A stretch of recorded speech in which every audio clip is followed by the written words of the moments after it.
Minute. हाँ, अच्छा, ideal gas equation की कई फॉर्मेट हो सकते हैं।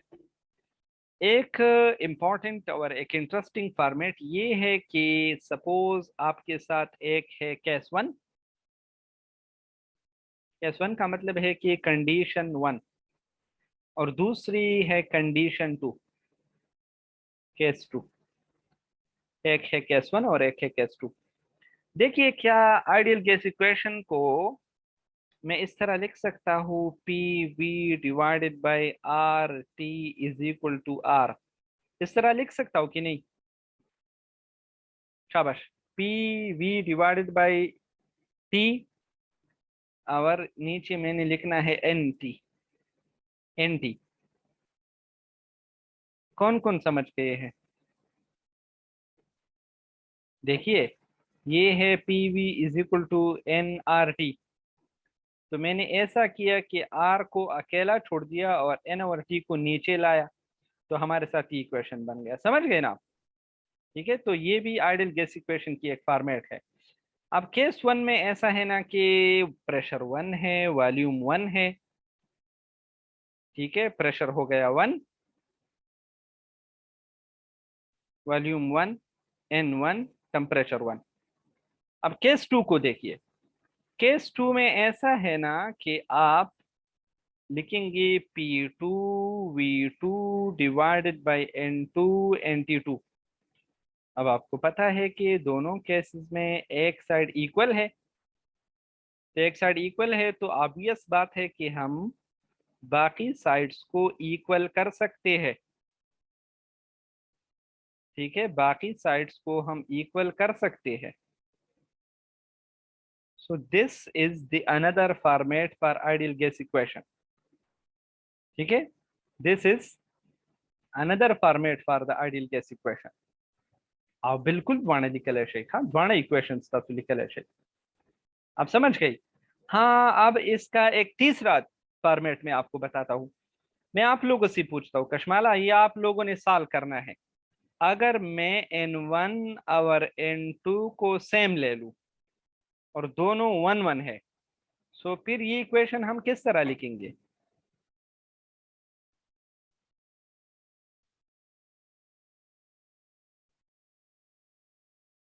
इस तरह नहीं बनेगा ये equation. Hmm. Yes, sir. Yes. So this form of the ideal gas equation is called generalized form of ideal gas equation.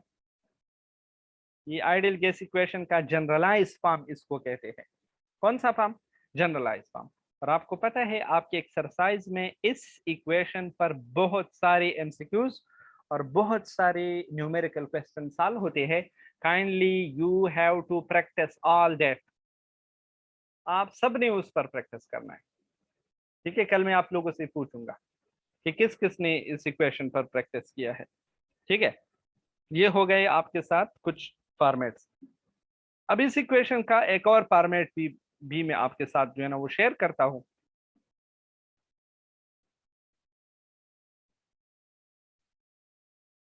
अब आते हैं, आइडियल गैस इक्वेशन से हम मॉलिक्यूलर मास को भी मालूम कर सकते हैं, हम गिवन मास को भी मालूम कर सकते हैं, हम डेंसिटी को भी मालूम कर सकते हैं।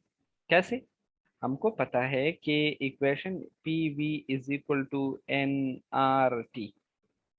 अब ये एन की जगह, शाबाश,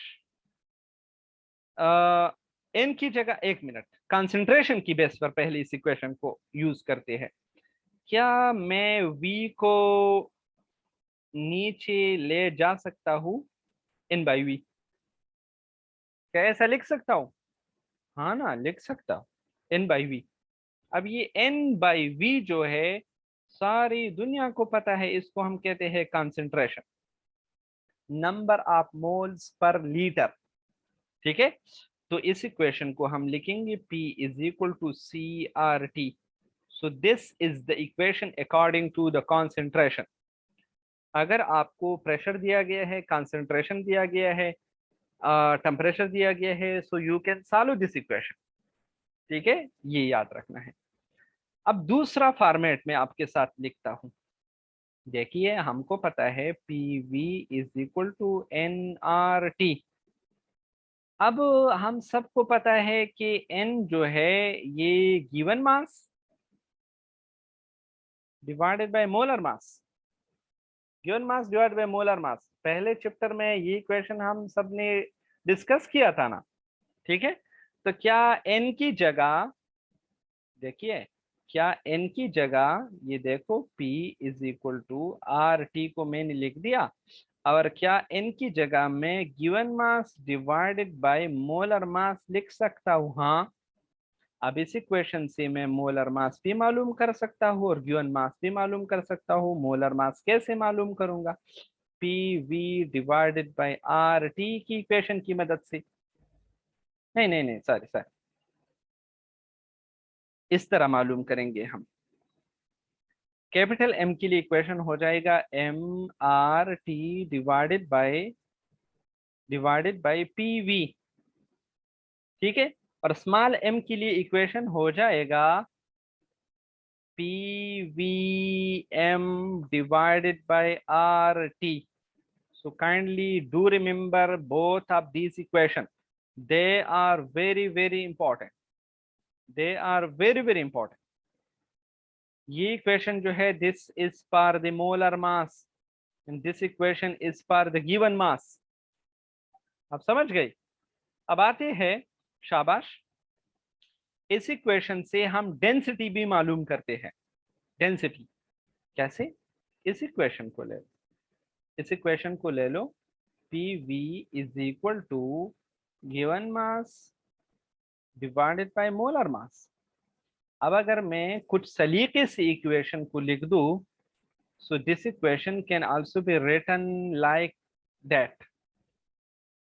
दोनों एक जैसे है, जस्ट मैंने m को थोड़ा इधर किया।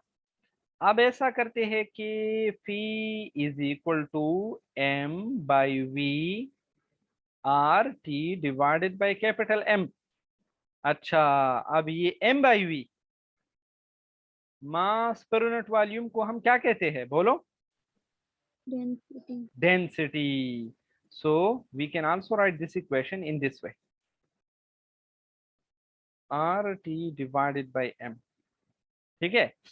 अब ये जो है यहाँ पर रो इज इक्वल टू, शाबाश, डेंसिटी को आप मालूम करते हैं, so that will be the mp divided by rt.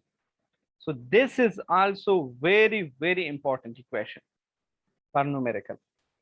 तो मैं आप लोगों को बताना चाहूंगा कि आज जो लेक्चर मैंने आपको दिया, इसमें आपने ये equation P V is equal to N R T one, दूसरा P one V one divided by N one is equal to P two V two divided by N two, ये इक्वेशन,